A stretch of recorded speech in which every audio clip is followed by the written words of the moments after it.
C'est dans le sabbat que je trouve l'entière satisfaction de Dieu.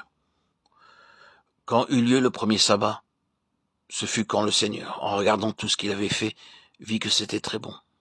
Et il se reposa de ses travaux. Dieu le sanctifia, parce qu'en ce jour, il se reposa de toute son œuvre, qu'il avait créée en la faisant. Genèse 2:3.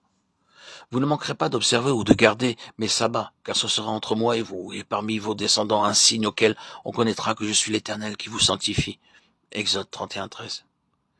Il désignait le sabbat comme une ordonnance pour toujours, à travers toutes les générations, et faisait un sabbat de jour et un sabbat de semaine lors de la 7e semaine, et un sabbat de mois au 7e mois, et ensuite un sabbat d'année à la 7e année, et ensuite encore un sabbat de multiple de 7 années, 49, et la 50e année était le parachèvement de cette septaine d'années.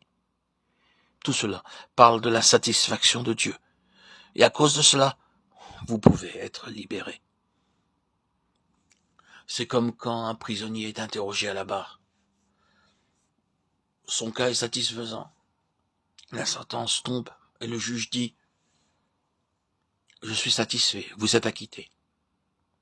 Pourquoi est-ce que vous êtes acquitté? Cela, bien sûr, nous amène à la lettre aux Romains. Vous êtes acquitté parce que Dieu est satisfait.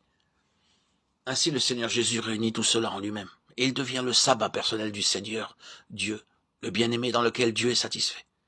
Quand il est à la droite de Dieu, Dieu est satisfait. Et la grande amnistie est proclamée. L'évangile du Dieu satisfait alors nous est donné notre liberté.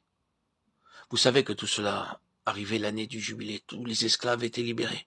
Toutes les propriétés cédées devaient être rendues à leur véritable propriétaire. La libération de toutes sortes de liens et d'esclavage était proclamée. Ce devait être une période de joie, de libération. Oui. Il n'y a rien de plus joyeux que notre évangile.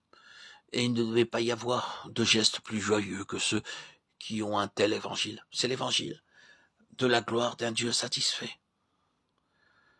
Considérons un moment cette question de la satisfaction de Dieu, qui marque de son caractère l'évangile, faisant de lui un évangile glorieux. Le mot gloire dans la Bible est presque invariablement associé à la nature de Dieu. C'est compréhensible, si vous le considérez de cette manière. Habituellement, quand vous rencontrez des personnes qui sont sur leur garde, vous pouvez dire globalement quelle sorte de personnes elles sont.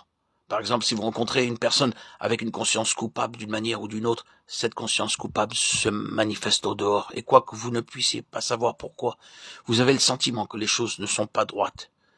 Si vous rencontrez quelqu'un qui a quelque chose de mauvais dans l'arrière-plan de sa vie, qu'il y a une ombre, vous serez conscient de cette ombre. Plus vous êtes sensible et réceptif aux autres, et plus rapidement vous connaissez en leur présence, et sans mot dire, l'état de leur vie intérieure. Vous enregistrez quelque chose intérieurement. Cette personne n'est pas transparente, elle est sournoise. On ne peut pas s'y fier. Vous ne savez pas pourquoi, vous ne connaissez pas son histoire. Mais vous vivez cela, vous savez cela.